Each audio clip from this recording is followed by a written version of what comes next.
आसुछि रज केन्दुझर जिले में रज को गणपर्व रूपे पालन कर घसीपुरा ब्लॉक अलती और बेलसुंदरी गांव में प्रस्तुति शेष पर्यायर सजबाज आरंभ हो गलानी। केवल अलती और बेलसुंदरी गांव नुहे जिलार विभिन्न स्थान में सामूहिक भाव रज पालन कराए। हजि हजि आसुवा परंपरा को उज्जीवित कर रखा उद्यम करुछंती युवगोष्ठी। बाहर पाठ पढ़ुली रज पाखे आसला घर को चली आसली।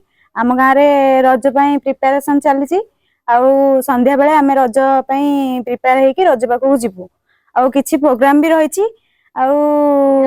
डांस मैंस प्रोग्राम अच्छी बहुत जगह बहुत लोग आसती आम गाँव को बहुत बड़ भाव में आम रज पालन कराए।